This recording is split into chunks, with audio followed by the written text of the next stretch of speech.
चलिए वही स्टार्ट करते हैं। Group 14 carbon family. और आज अपना जो माइक था ना वो ख़राब हो गया। कल मैं उस पर बैठ गया और अब मैंने ब्लूटूथ वाला माइक ले लिया है, शायद आवाज़ आए।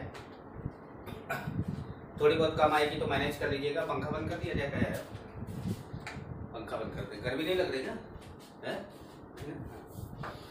तो हमारे साथ वीडियो बनाने के लिए हमारे बेटे भी हैं जो मेरी हेल्प करते हैं हमेशा। छोटू सबको देखोगे? नहीं, शर्मा रहा है बेचारा। चलो किसी दिन इसको, अभी हाफ पैंट पहन के बैठा है ना, तो सोच रहा है कि सभी लोग देखेंगे तो क्या सोचेंगे। चलो किसी दिन इसको सजा वजा के लाते हैं, तब दिखाते हैं सब लोगों को, दूल्हा बना के। क्यों? कार्बन फैमिली ग्रुप 14 आप लोग जारी रहे। Carbon, silicon, germanium, tin, lead, कितने एलिमेंट है इसमें? अच्छा, कार्बन सिलिकॉन नॉन मेटल है, जर्मेनियम मेटलॉइड है, टिन और लेड मेटल है। ठीक है। सिलिकॉन का यूज सोलर सेल में करते हैं। हमने बताया था आपको कि सीजियम के साथ सिलिकॉन मिलाकर हम सोलर सेल में इसका यूज करते हैं। मैंने आपको एस ब्लॉक में पढ़ाया था। फिजिकल प्रॉपर्टी मैंने, आप मुझसे पूछते हैं कि सर डेटा याद करना है कि नहीं, डेटा याद करना है कि नहीं, एनसीईआरटी में जो दिया। अरे नहीं, मैं एनसीईआरटी के डेटा से ये ऑर्डर लिखता हूँ। आपको डेटा आप कैसे याद करोगे यार? डेटा बड़े बड़े प्रोफेसर को नहीं याद रहता, तुम कैसे बता दोगे? डेटा नहीं याद करता है, आपको ये ऑर्डर याद करना है। रेडियस सबसे ज्यादा किसका? लेड का, फिर टिन का, फिर जर्मेनियम, फिर सिलिकॉन, फिर कार्बन। ये मतलब इलेक्ट्रोनेगेटिविटी सबसे ज्यादा कार्बन की, फिर लेड की। अच्छा, सिलिकॉन, जर्मेनियम और टिन की इलेक्ट्रोनेगेटिविटी आपको दी है कितनी? 1.8 आपके उसमें। इसकी 1.9 दी है, इसकी 2.5 दी है। लेकिन ये मैंने इक्वल कर दिया है। टेढ़ा वाला इक्वल का मतलब है कि अप्रोक्सीमेटली इक्वल है। अनायसन एनर्जी सबसे ज्यादा आपको पीरियोडिक प्रॉपर्टी में मैंने पढ़ाया था कि लेड की अनायसन एनर्जी टिन से ज्यादा हो जाती है due to lanthanoid contraction. Density का ऑर्डर याद रखिएगा। ये लेड जैसे जैसे नीचे जाते हैं डेंसिटी क्या होती जाती है? बढ़ती जाती है। लेकिन सिलिकॉन की डेंसिटी सबसे कम होती है। अच्छा, यहाँ पे जो कार्बन की डेंसिटी ली गई है ये डायमंड की डेंसिटी है, क्योंकि कार्बन के डिफरेंट एलोट्रॉप्स होते हैं तो हमको कोई एक पर्टिकुलर देना होगा। तो यहाँ पे कार्बन जो 3.51 आपको बुक में दिया हुआ है वो डायमंड की है। ठीक है। आप ग्रेफाइट की लेंगे तो वो सिलिकॉन से कम हो जाएगा। तो इसलिए हमने यहाँ पर मेंशन, यहाँ पर मैं आपको बता दे रहा हूँ, मेंशन मैंने नहीं किया लेकिन मैं बता दे रहा हूँ कि ये डायमंड की है। मेल्टिंग पॉइंट सबसे ज्यादा कार्बन की, फिर सिलिकॉन की, जर्मेनियम की, टिन की कम होती है, लेड की ज्यादा होती है। Boiling point silicon, germanium, tin and lead. अच्छा, कार्बन की बॉइलिंग पॉइंट का डेटा हमें एनसीईआरटी में नहीं मिला है। उसका कारण है कि आप बॉइल कर रहे हैं तो कार्बन को क्या बॉइल करेंगे? कार्बन जल जाएगा। केमिकल प्रॉपर्टी सबसे पहले बात करते हैं ऑक्सीडेशन स्टेट की। ऊपर वाले +4, नीचे वाले +2। Reason inert pair effect. जैसे जैसे आप डाउन द ग्रुप जाते हैं, हम डाउन द ग्रुप नहीं गए, हम ऐसे गए हैं, क्योंकि हम डाउन द ग्रुप जाते तो जगह ज्यादा भर लेता ना, तो हम ऐसे गए। कार्बन से लेड जाते समय +4 की स्टेबिलिटी घटती है और +2 की स्टेबिलिटी बढ़ती है due to inert pair effect. Maximum covalency of carbon 4 होता है, लेकिन बाकी सब अपनी कोवेलेंसी को 6 तक एक्सटेंड कर सकते हैं, मतलब हाइब्रिडाइजेशन को sp3d2 बना सकते हैं, क्योंकि उनके पास वैकेंट d ऑर्बिटल होता है। जैसे कुछ एग्जांपल लिए हैं, ये सब sp3d2 है। रिएक्शन विद ऑक्सीजन पूरा नहीं लिखा है, अभी लिखना है। नीचे वाली पोर्शन थोड़ा कट जाता है ना बोर्ड में, तो मैं ज्यादा नीचे लिखता नहीं हूँ। कुछ बच्चों ने बोला था कि सर नीचे मत लिखा करिए, कुछ बच्चों ने बोला कि सर आपका कैमरा खराब है। अब कैमरा खराब नहीं है, हम लोग जिंदगी बहुत स्टार्टिंग से ऑनलाइन नहीं पढ़ा रहे हैं, अभी नया नया ऑनलाइन पढ़ाना स्टार्ट किया है, और कुछ कमियां हैं जो धीरे धीरे आप बताते हैं, हम दूर करते हैं। हम इंसान हैं। हाँ, ये है कि आप जो बताते हैं हम उसे बेशक दूर करते हैं। रिएक्शन विद ऑक्सीजन, अच्छा सभी मोनोऑक्साइड एंड डाइऑक्साइड दोनों बनाते हैं, कार्बन भी, लेड भी, सब। अच्छा, कई किताबों में दिया है कि सिलिकॉन मोनोऑक्साइड नहीं बनाता, लेकिन एनसीईआरटी ने बोला है कि हाई टेम्परेचर पे सिलिकॉन मोनोऑक्साइड बनाता है। हम अभी लिखते हैं इसको।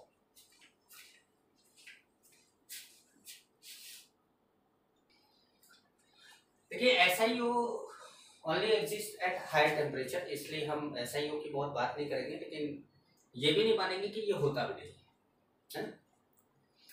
MO2 are more acidic than MO। मैंने आप लोगों को पीरियोडिक प्रॉपर्टी में बताया था कि जैसे जैसे सेंट्रल एटम की ऑक्सीडेशन नंबर बढ़ती है, एसिडिक स्ट्रेंथ बढ़ती है। CO2 SiO2 GeO2 एसिडिक है, जबकि SnO2 और PbO2 एम्फोटेरिक है। इसका मतलब डाउन द ग्रुप जाने पर एसिडिक स्ट्रेंथ घटती है। मोनोऑक्साइड में CO न्यूट्रल है, GeO एसिडिक है, लेकिन SnO PbO क्या है, एम्फोटेरिक है। तो यहाँ पर आप कुछ ऐसा नहीं बोल सकते कि नीचे जाने पर घटती है या बढ़ती है, क्योंकि ये न्यूट्रल हो गया ना। Reaction with water, carbon silicon germanium water से रिएक्ट नहीं करते। टिन रिएक्ट करता है लेकिन स्टीम से, मतलब गर्म पानी चाहिए इसको। SnO2 बनाता है। लेड भी रिएक्ट करता है, लेकिन लेड रिएक्ट करते ही ऑक्साइड की एक फिल्म बन जाती है। जैसे इसकी ऑक्साइड है वैसे ही उसकी ऑक्साइड की एक फिल्म उसके चारों तरफ बन जाती है। ऐसा बोरॉन में भी होता था, ऐसा एल्युमिनियम में भी होता था। तो ये प्रोटेक्टिव फिल्म बनने के कारण लेड की रिएक्टिविटी रुक जाती है। रिएक्शन विद हैलोजन, सभी MX2, लेकिन कार्बन MX2 नहीं बनाता। अब कुछ लोग बोले कि कार्बिन में बनाता है, तो कार्बिन रिएक्शन इंटरमीडिएट होता है, वो कंपाउंड नहीं होता। एंड MX4, सब MX2 और MX4 बनाते हैं, कार्बन MX2 नहीं बनाता। कार्बन को छोड़ के बाकी सभी हैलोजन से डायरेक्ट रिएक्ट करते हैं। Most of the MX4 are covalent, ज्यादातर कोवेलेंट है, लेकिन दो आयनिक है, वो मैंने नाम लिख दिया है, SnF4 एंड PbF4। याद रखिएगा ये दोनों आयनिक है। PbI4 नहीं बनता, क्यों? क्योंकि आयोडीन का इतना बड़ा साइज होता है कि लेड के चारों तरफ जब टेट्राहेड्रल स्ट्रक्चर बनाने लगते हैं तो स्टेरिक हिंड्रेंस के कारण PbI4 स्टेबल नहीं रह पाता। GeX4 more stable than GeX2, but PbX2 is more stable than PbX4। अब यहाँ पे ये +4 है, यहाँ पे +2 है। मैंने बोला था नीचे जाने पर +2 की टेंडेंसी बढ़ती है, तो ये इनर्ट पेयर इफेक्ट के कारण हो रहा है।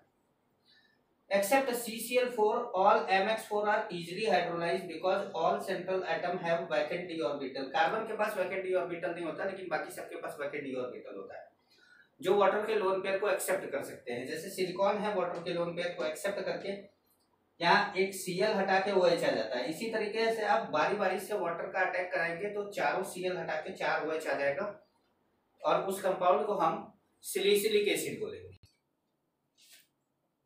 Anomalous property of carbon and its important trade, yeah, important trade. Due to small size, high electronegativity and absence of d orbital, carbon shows anomalous behavior। अरे सभी के घर के छोटे वाले जो है ना वो ऐसे ही है, चाहे वो लिथियम हो, चाहे वो बेरिलियम हो, चाहे बोरॉन हो, इनके घर में कार्बन है। आगे आप देखेंगे और लोगों के घर में भी ऐसे ही लोग हैं।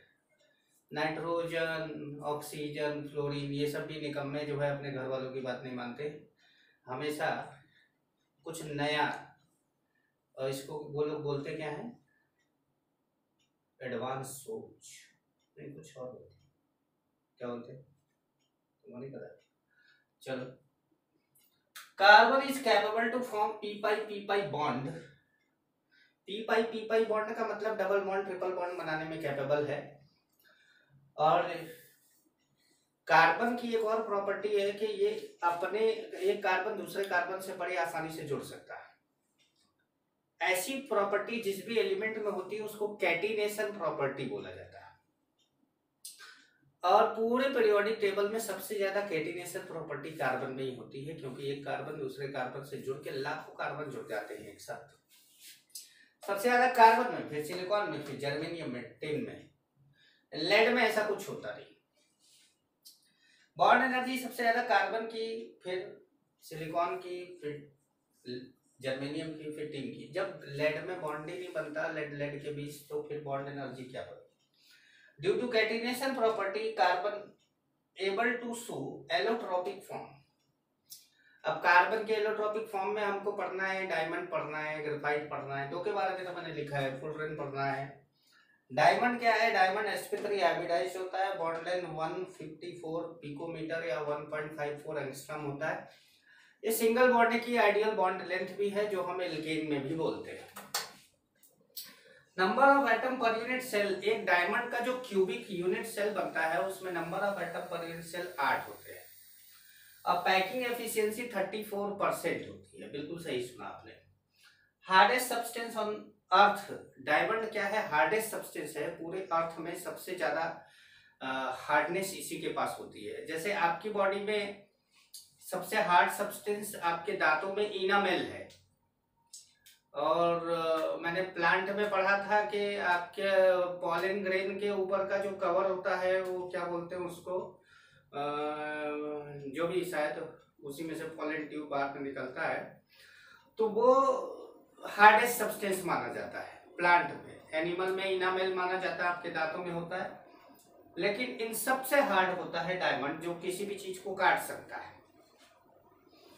ग्रेफाइट सॉफ्ट होता है, स्लीपरी, सॉफ्ट स्लीपरी, ऐसे रगड़ने पर एक दूसरे पर फिसलता है, उसकी लेयर फिसलती है। कारण है एक लेयर और दूसरी, एक लेयर हेक्सागोनल रिंग सब ढेर सारी ऐसे जुड़े होती है, नीचे भी ढेर सारी रिंग जुड़ी होती है, और इन दोनों के बीच 340 पिकोमीटर का डिस्टेंस होता है, और इनके बीच रहता है वंडरवॉल फोर्स ऑफ इंटरैक्शन। अब एक लेयर दूसरे लेयर पे ऐसे फिसलती है, जब हम इसको ऐसे रगड़ते हैं तो पहली लेयर दूसरी लेयर पे ऐसे फिसल जाती है, तो ये फिसलती है, सॉफ्ट होता है। सॉफ्ट होने के कारण ये लुब्रिकेंट का भी काम करता है। जो ऐसी मशीनें जिसमें ऑयल, बहुत हाई टेम्परेचर पे ऑयल आप यूज नहीं कर सकते क्योंकि ऑयल ही उड़ जाएगा, तो उस जगह पर लुब्रिकेंट का काम ग्रेफाइट करता है। जैसे मैंने सारी चीजें लिखी दी है एक तरीके से। Layer are held by van Waal force and distance between them 340 picometer. Each layer composed by planar hexagonal ring of carbon atom. Carbon carbon distance होती है 141.5 पिकोमीटर।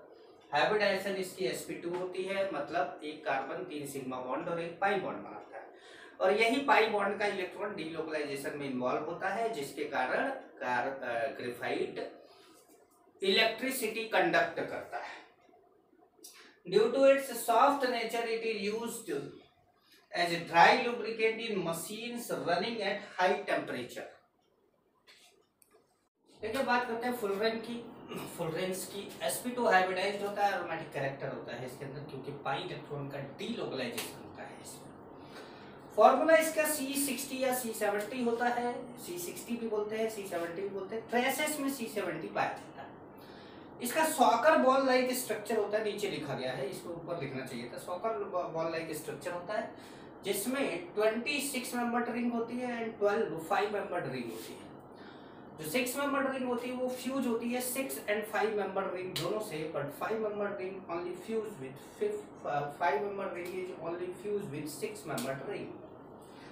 ग्रेफाइट को इलेक्ट्रिक आर्क के साथ जब जलाया जाता है हीलियम एंड आर्गन की प्रेजेंस, हीलियम या आर्गन की प्रेजेंस में, तो एक सूटी मटेरियल बनता है, वेपराइज होता है, जिसको कंडेंस करने पर आपको कुछ मात्रा में फुलरेन मिलता है। सब ये नहीं है, लेकिन इसमें और भी चीजें मिलती है आपको। एक खास बात यहाँ पर है कि जो bond length, single bond length है, वो normal carbon carbon bond length से छोटा है, 143.5 पिकोमीटर, और डबल बॉन्ड की बॉन्ड लेंथ होती है 138.3 पिकोमीटर। अच्छा, आपने जो तीनों एलोट्रॉप पढ़े उसमें सबसे stable allotrope, thermodynamically most stable allotrope जो है वो ग्रेफाइट है। इसीलिए जो भी थर्मोडायनेमिकली मोस्ट स्टेबल होता है उसकी एंथैल्पी ऑफ फॉर्मेशन को हम जीरो मान लेते हैं। जैसे यहाँ पर ग्रेफाइट की जीरो है, फास्फोरस में व्हाइट फास्फोरस की जीरो, सल्फर में रोम्बिक सल्फर की जीरो होती है। तो डायमंड की 1.9 मैंने आप डेटा ये एनसीईआरटी से लिया हुआ है, और फुलरेन की 31.1 किलो जूल पर मोल होती है। अब बात करते हैं कुछ कंपाउंड की इस फैमिली के, जैसे कि पहला कार्बन मोनोऑक्साइड। कार्बन मोनोऑक्साइड को लिमिटेड सप्लाई ऑफ ऑक्सीजन में जलाया जाता है तो CO मिलता है। कुछ लोग ठंड के दिनों में कोयले को जला के अपने घरों में रख देते हैं, बिस्तर के नीचे रख देते हैं, रात को सोते हैं, सवेरे सोते रह जाते हैं। वो इसी का परिणाम है, क्योंकि 300 टाइम ज्यादा तेजी से बाइंड करता है हीमोग्लोबिन के साथ ही, इसीलिए ऑक्सीजन की कंपैरिजन में 300 टाइम ज्यादा तेजी से बाइंड करके एक पॉइजनस सब्सटेंस बना देता है, जिससे ऑक्सीजन की सप्लाई रुक जाती है और इंसान उठता नहीं, उठ जाता है सुबह के टाइम पर। इन स्मॉल स्केल कम मात्रा में बनाना हो तो चींटी के ऊपर कंसंट्रेटेड H2SO4 डाल दीजिए। चींटी के ऊपर क्यों? क्योंकि चींटी में होता है फॉर्मिक एसिड। बिच्छू पकड़ोगे तो डंक मारते हैं। अब बिच्छू तो आप पकड़ेंगे नहीं, क्योंकि होता तो उसके अंदर भी फॉर्मिक एसिड ही। लाल वाली चींटी पकड़िए, फॉर्मिक एसिड होता है उसके अंदर। थोड़ी और बातें करते हैं इसमें।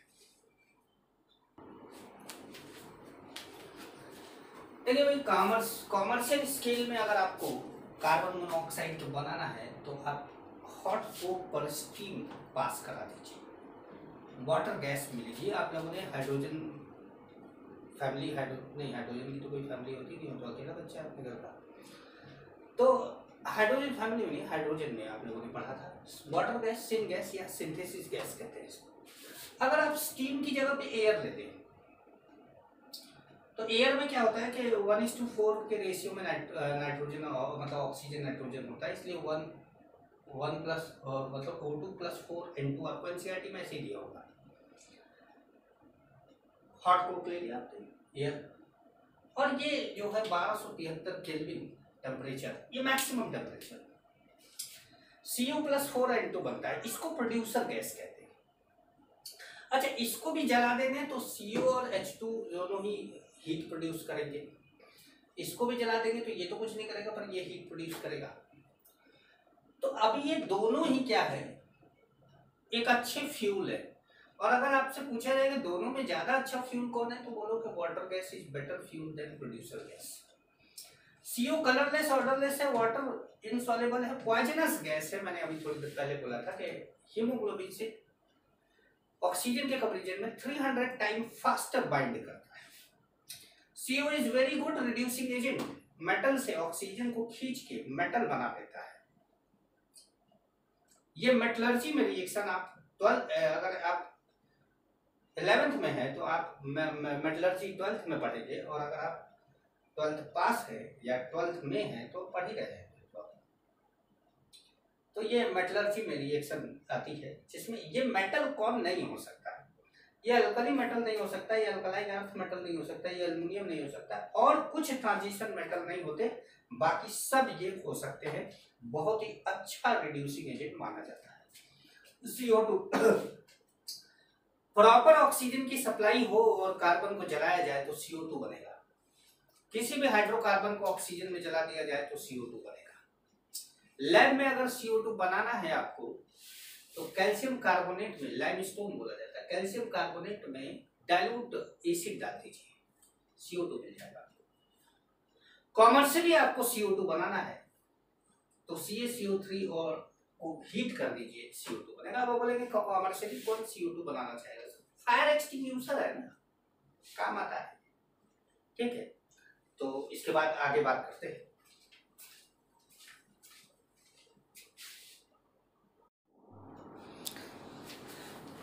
देखिए भाई, CO2 कलरलेस ऑडरलेस गैस है, वाटर में सॉल्युबल होता है, लेकिन बहुत ज्यादा नहीं, पार्शियली सॉल्युबल होता है। CO2 वाटर से रिएक्ट करता है तो H2CO3 बनाता है, कार्बोनिक एसिड है, एक डाई बेसिक एसिड है, 2H+ दे सकता है, जिसको हम 2 स्टेप में डिसोसिएट कर सकते हैं। पहले स्टेप में फर्स्ट H+ निकालेंगे, सेकंड स्टेप में दूसरा। ये जो H2CO3 और HCO3- है, ये दोनों बफर, ये दोनों का मिक्सचर बफर का काम करता है, बफर सिस्टम है जो हेल्प करता है ब्लड के पीएच को मेंटेन करने में। ब्लड का पीएच 7.262 टू 7.42 है। बायो में अगर आपको पूछता है तो बायो की एनसीईआरटी जरूर देख लीजिएगा। केमिस्ट्री की एनसीईआरटी और बायो की एनसीईआरटी में कभी कभी अलग अलग वैल्यू दी रहती है। CO2 present 0.03% by volume in air. थोड़ा बड़ा है, लेकिन एनसीईआरटी ने अभी तक अपने आप को अपडेट नहीं किया। It is used in photosynthesis. Photosynthesis में इसका यूज होता है कार्बोहाइड्रेट बनाने में, प्लांट कार्बोहाइड्रेट बनाते हैं। सनलाइट की प्रेजेंस में क्लोरोफिल की हेल्प से ये ग्लूकोज बनाते हैं। ये रिएक्शन है, ये आप लोगों ने फोटोसिंथेसिस में पढ़ रखा। Unlike CO2 is non poisonous नहीं है, but it is responsible to increase temperature of atmosphere, और जो भी टेम्परेचर ऑफ एटमॉस्फेयर बढ़ाता है उसको ग्रीन हाउस गैस बोला जाता है। सॉलिड CO2 को ड्राई आइस भी कहते हैं। ये एक क्रिस्टलाइन सॉलिड है, क्रिस्टलाइन सॉलिड का एग्जाम्पल है, और इसको मॉलिकुलर सॉलिड कहते हैं जब आप सॉलिड स्टेट में पढ़ते हैं। तो CO2 का यूज आग को बुझाने में भी करते हैं, फायर एक्सटिंग्विशर है।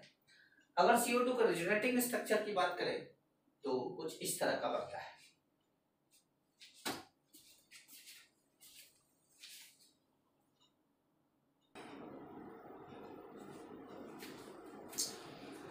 देखिए SiO2 की बात करते हैं,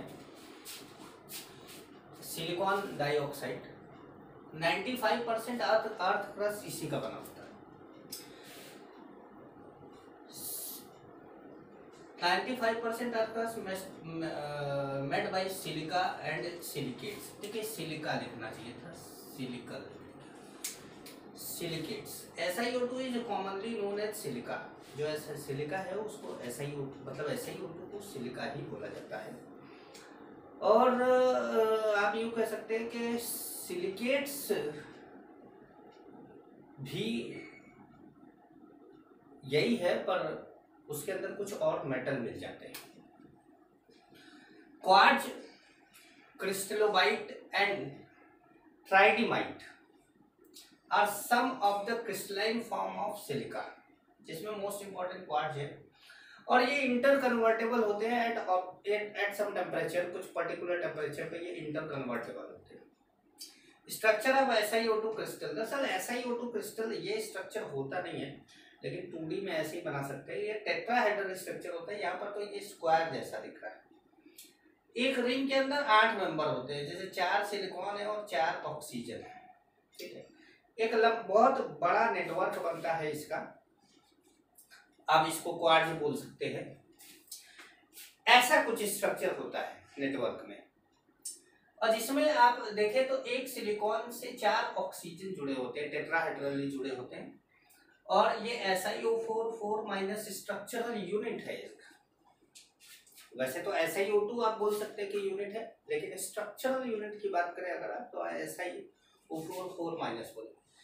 SiO2 हाईली इनर्ट होता है, क्योंकि SiO का बॉन्ड एंथैल्पी बहुत ज्यादा होता है, अच्छा खासा बॉन्ड एनर्जी होती है।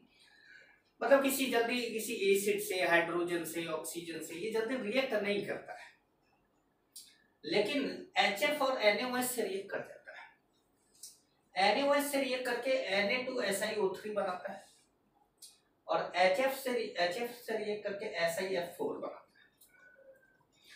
क्वार्ट्ज को पीजो इलेक्ट्रिक मटेरियल के फॉर्म में भी यूज किया जाता है। पीजो इलेक्ट्रिक मटेरियल वो मटेरियल, देखिए 2 चीज आती है, पीजो इलेक्ट्रिसिटी और एक पायरो इलेक्ट्रिसिटी। एक में हीट से इलेक्ट्रिसिटी का बनाया जाता है, और दूसरे में एक में हीट से करते हैं और दूसरे में मैकेनिकल वर्क से इलेक्ट्रिसिटी जनरेट करते हैं। ये दोनों ही चीजें आपको सॉलिड स्टेट में किसी बुक में मिल जाएगी। Silica gel is used as drying agent and for support of chromatographic material. Kiesel is an amorphous form of silica which is used in filtration plant। जहाँ पे प्लांट का मतलब यहाँ पे प्लांट एनिमल वाला प्लांट नहीं है, वो इंडस्ट्रियल प्लांट जो लगते हैं उसमें इसका यूज होता है।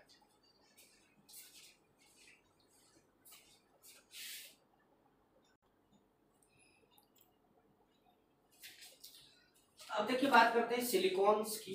देखिए सिलिकॉन और सिलिकॉन में एक डिफरेंस है।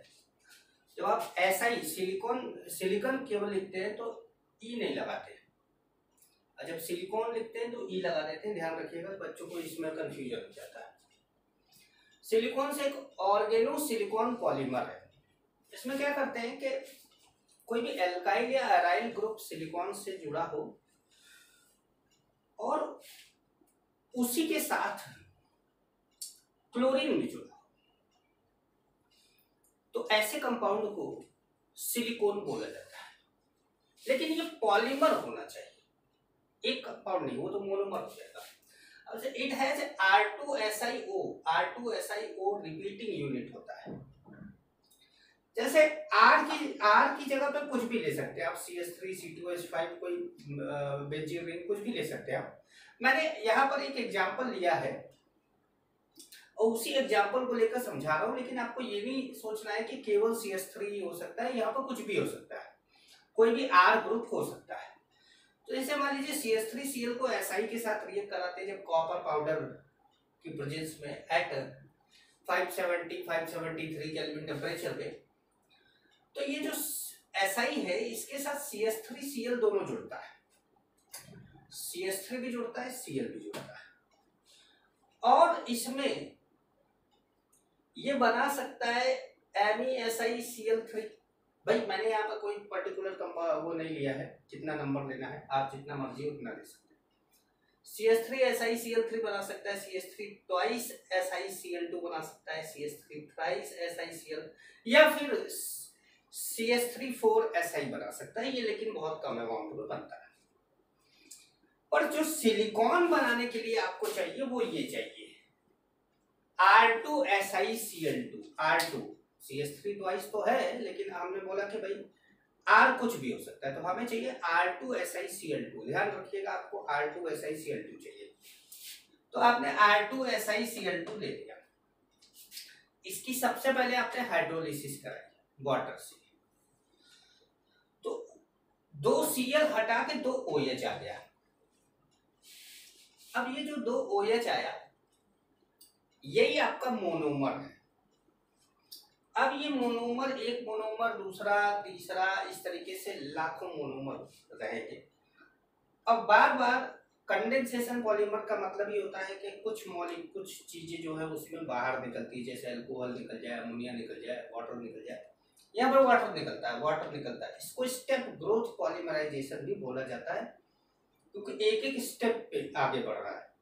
तो जैसे यहाँ वाटर निकला है, दोनों जुड़ गए, यहाँ वाटर निकला है, दोनों जुड़ गए, इस तरीके से एक पॉलीमरिक चेन बनती जाती है जो कुछ ऐसी दिखती है। मतलब N फॉर्म में हमने लिख दिया, जिसको हमने सिलिकॉन बोल दिया।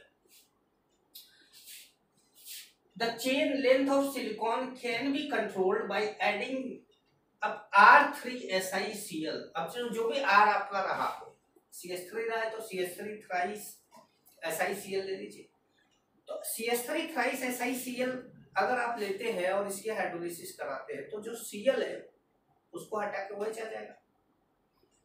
अब आपके कंपाउंड में एक ही OH है, तो केवल इधर से ऐड होगा, चेन को उस तरफ नहीं बढ़ा पाएगा, तो इधर ऐड होके चेन को रोक देता है। बस ये इधर सीधे ऐड हो जाता है ऐसे, इसने चेन को क्या करा, रोक दिया।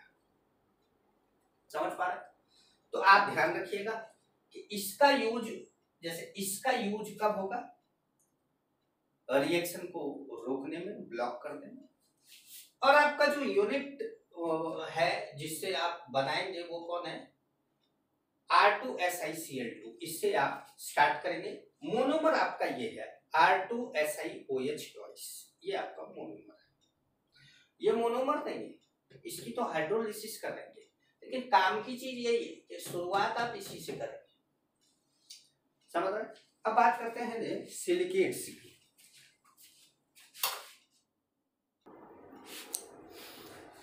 देखिए अब बात करते हैं सिलिकेट्स की।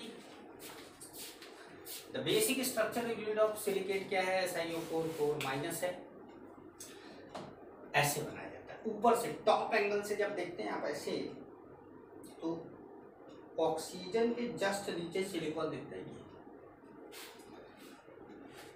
टाइप्स ऑफ सिलिकेट्स की बात करते हैं, एनसीईआरटी में दिया है लेकिन मैंने थोड़ा एक्सटेंड कर दिया है, कभी कभी क्वेश्चन पूछ लिया जाता है। ऑर्थो सिलिकेट यही है, इसका एक एग्जांपल है जर्कोनियम सिलिकेट बोला जाता है इसको। अमेरिकन डायमंड है। अमेरिकन डायमंड आपको किसी भी ऑर्नामेंट्स की शॉप पे मिल जाएगी, ज्वेलरी की शॉप पे मिल जाएगी। पायरोसिलिकेट, ये रेयर सिलिकेट है। इसमें क्या होता है कि दो सिलिकेट आपस में, दो टेट्राहेड्रल यूनिट आपस में जुड़ती है, और दो टेट्राहेड्रल यूनिट जब जुड़ती है तो एक ऑक्सीजन शेयर कर देते हैं, मतलब टोटल 7 ही ऑक्सीजन होता है इसमें, एक कॉर्नर शेयर करते हैं। चेन सिलिकेट SiO3N2n- फॉर्मूला है इसका।